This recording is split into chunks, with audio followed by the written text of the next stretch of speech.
Everybody,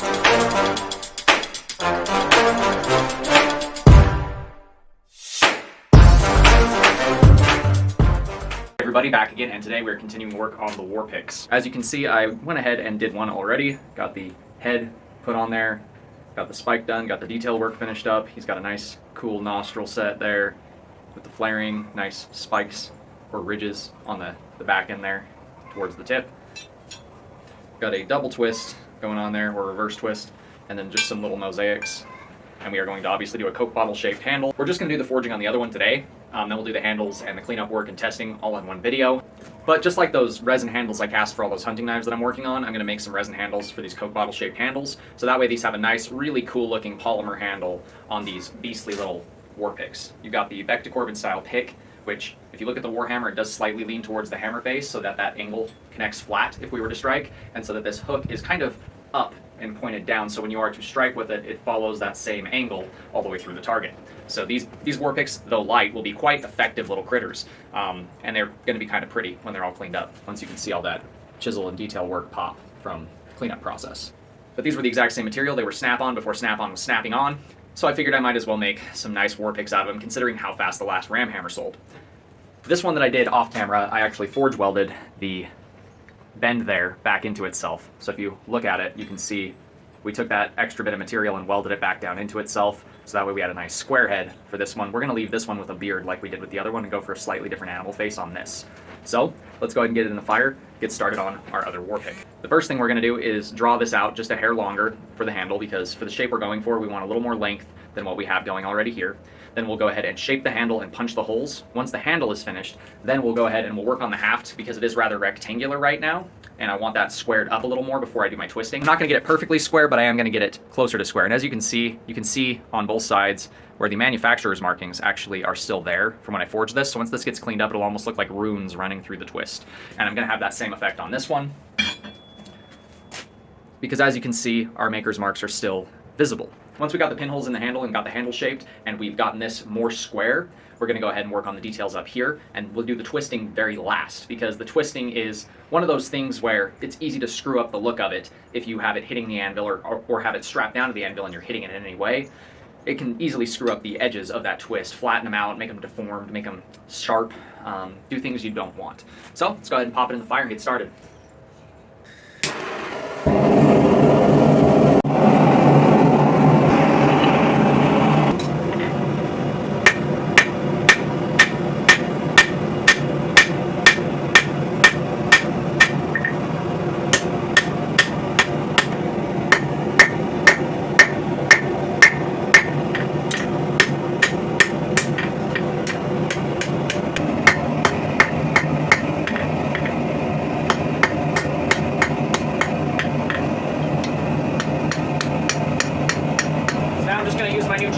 That I made here to hold this down in place.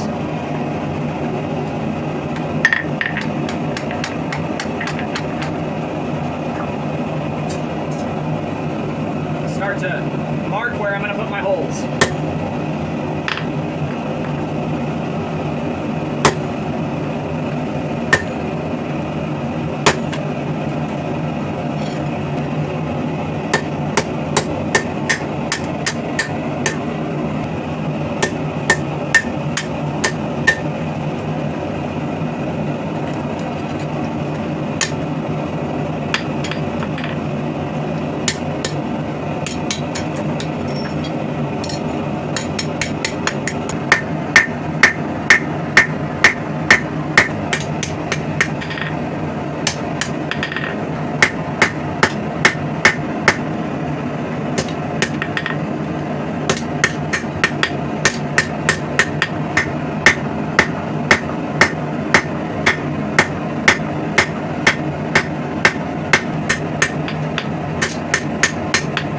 Kind of just reshaping what's going to become the head.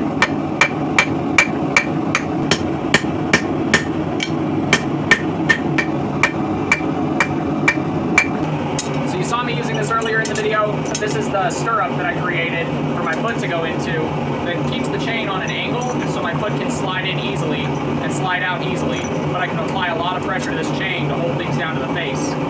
This is insanely useful. Now I can go ahead and start to put my eyes in where I want my eyes. Unlike the last one, the eyes on this one will have round sockets rather than diamond sockets. And I'm just gonna mark this side since I'm losing heat. And I really want this material to deform deep so I can get really nice deep eyeballs here.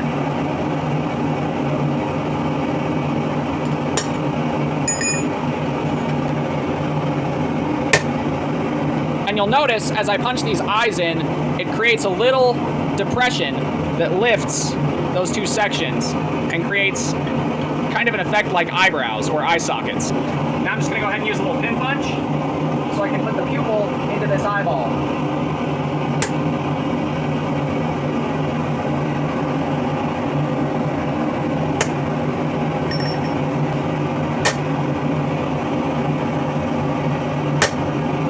You see we have the eye socket, the eyeball, the eyebrow, and the pupil.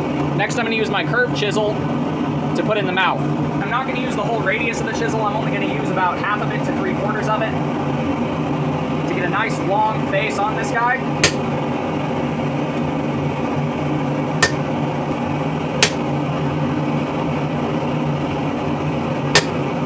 So as you can see, we're starting to take shape for our goat head kind of critter here.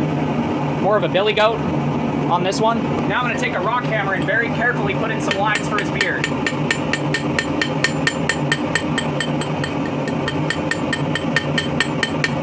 This will also kind of draw out that beard just a hair. You want it kind of close to his mouth, but don't get it too close to his mouth or else you'll throw off your whole design. Make sure you get the edges of the beard, the corners of the part of the seal here, because that's going to give it a more believable texture, more of a 360-degree look. So now he's starting to get his little beard going. So for the nose on this guy, I'm going to use a radius punch, kind of like a center punch, instead of a round punch like I did on the other guy.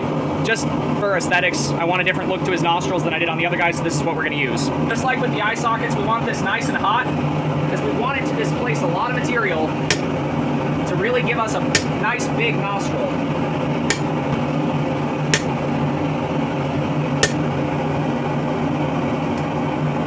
I'm going to come quick over to the hardy hole and kind of just flatten this side and get the angle to match. This will squish the nostrils a little bit. That'll give him a kind of a flared look, like he's really flaring his nostrils at you.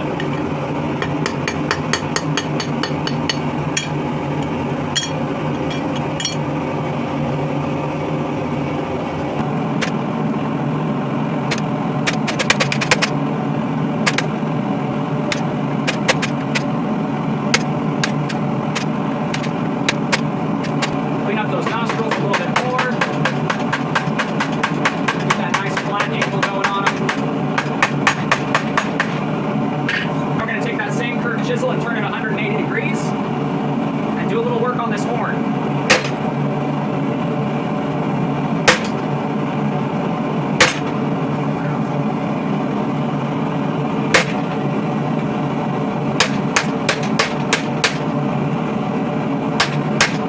The ones on the nose, you kind of want a little rag on them in order to make them more convincing. The ones on the spike you want nice and clean, so take your time and make sure you don't misplace your blows when you're doing the ones on the horn. Now we're going to come back with that same rock hammer that we had. We're going to texture the top of his head up behind the eyebrows. Do not hit the eyebrows. Then we're going to go and start texturing his face. Get the other side of his face.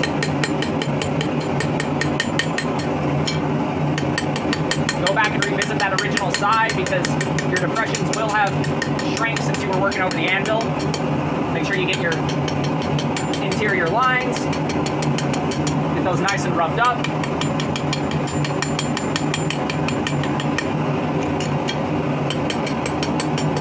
Make sure you get your top gear behind that brow ridge on the angles as well.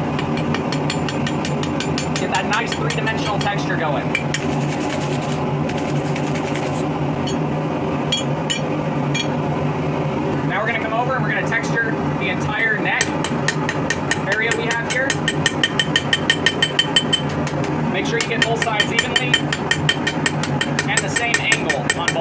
else it'll just look kind of goofy.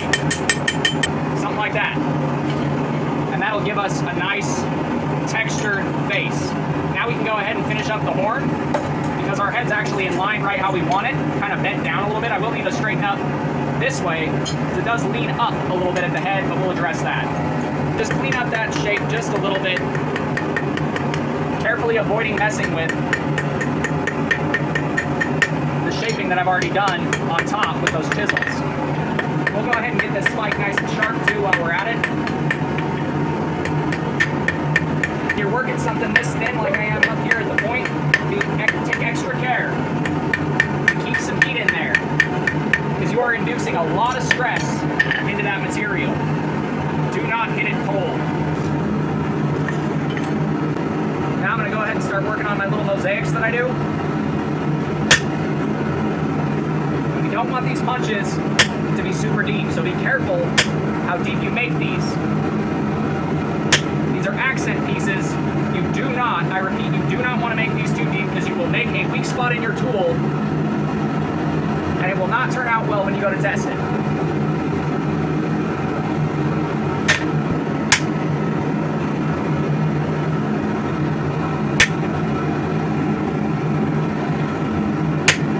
Do one corner or one side at a time. That way you can loop all the way around it until you found your matching angles.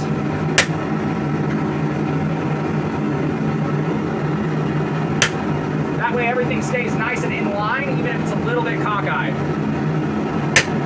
If you get a little uneven, don't be afraid to pull out your rawhide mallet and give it a few whacks. Now we can go ahead and put our diamond in. And you want this as centered as possible. That way it looks nice and pretty.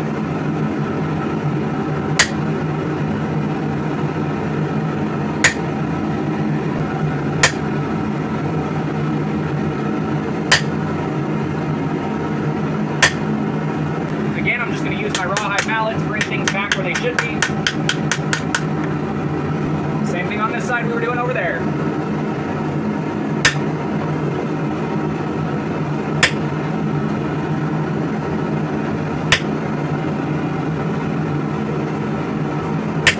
I'm going to trace those lines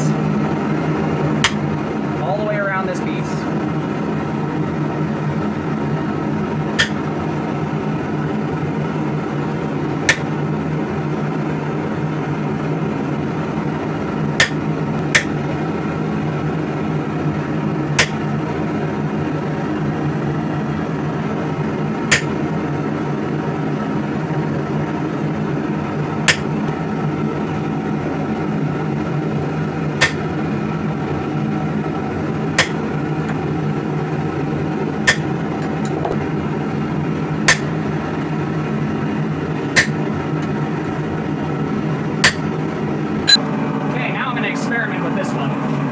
Experimenting in my builds. It's quite a lot of fun.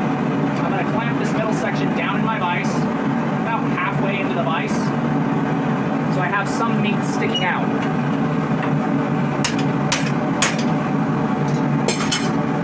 Then I'm going to take my curved chisel and cut some corners loose.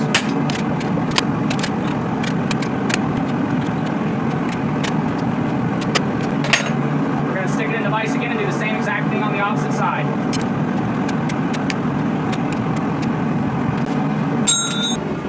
Go ahead and I'm going to put a line, not touching my mosaics, down the center of this piece of material here, on our shank, essentially.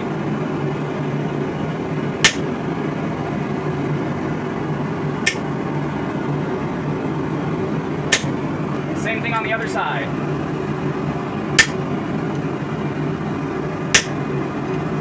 Okay, now just above my marking for my mosaic, we're talking like a 16th here. We're going to clamp this down in the vise,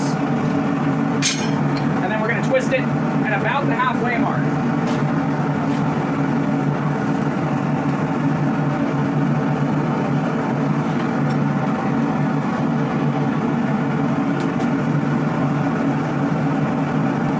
Give it a hairbrush. You can see I've only heated the area that I want twisted. I'm going to clamp it back down in the exact same spot in the vise.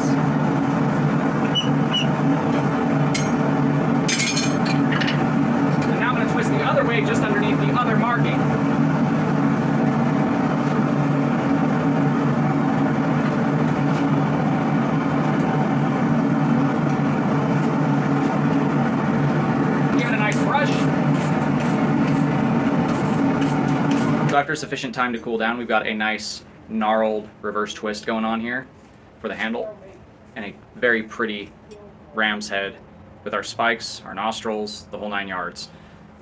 So this is the lighter size Warpick or Warhammer. This is his slightly bigger brother that I did off video with the forge welded head.